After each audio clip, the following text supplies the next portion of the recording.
കണ്ണൂർ ജില്ലാ ആശുപത്രിയിൽ ചികിത്സയിലുള്ള മന്ത്രി വീണ ജോർജിന്റെ ആരോഗ്യസ്ഥിതി വിശദീകരിക്കുന്ന മെഡിക്കൽ ബുള്ളറ്റിൻ പുറത്തിറങ്ങി.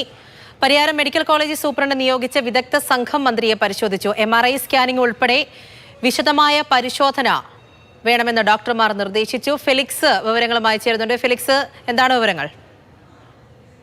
മന്ത്രി നിലവിൽ കണ്ണൂർ ജില്ലാ ആശുപത്രിയിൽ ICUവിലാണുള്ളത്. ആദ്യം അത്യാഹിത വിഭാഗത്തെ പ്രവേശിപ്പിച്ച മന്ത്രിയെ പിന്നീട് ICUവിലേക്ക് മാറ്റുകയും ചെയ്തു. അവിടെയാണ് മുഖ്യമന്ത്രി അടക്കം എത്തിക്കണ്ടത്.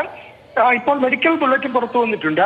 ഈ കഴുത്തിനേറ്റ ക്ഷതം എത്രത്തോളം ഉണ്ട് എന്ന് മനസ്സിലാക്കാൻ MRI സ്കാൻ അടക്കം വേണമെന്നതാണ് വ്യക്തമാക്കുന്നത്. പരിയാരം മെഡിക്കൽ കോളേജിലെ വിദഗ്ധ ഡോക്ടർമാരുടെ സംഘം മന്ത്രിയെ പരിശോധിച്ചു. അതിനുശേഷമാണ് MRI സ്കാന് നിർദ്ദേശിച്ചിട്ടുള്ളത്. അത്തരം നടപടികളായിരിക്കും ഇനി നടക്കും. ഒപ്പം തന്നെ പോലീസ് മന്ത്രിയുടെ മൊഴി എടുക്കുന്നുണ്ട്. ആ മൊഴി എടുത്ത ശേഷമായിരിക്കും ഇപ്പോൾ കസ്റ്റഡിയിലുള്ള KSU പ്രവർത്തകരെ 5 പേർ അവരെ അറസ്റ്റ് ചെയ്യുകയും അത്തരത്തിലുള്ള കേസ് രജിസ്റ്റർ ചെയ്യുന്ന നടപടിയിലേക്ക് പോലീസ് കടക്കുക. വലിയ പ്രതിഷേധം കണ്ണൂർ ജില്ലയിലെമ്പാടും ഈ സമയത്തൊക്കെ തന്നെ നടന്നിരുന്നു. നേരത്തെ വലിയ പ്രതിഷേധം CPMന്റെ ഭാഗത്തു നിന്നും SFIയുടെ ഭാഗത്തു നിന്നും ഉണ്ടായി.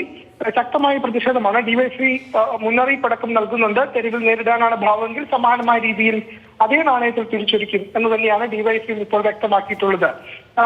ഈ കണ്ണൂർ DCC ഓഫീസിലേക്ക് K സുധാകരൻ അടക്കമുള്ള നേതാക്കൾ അല്പസമയത്തിനകം എത്തും.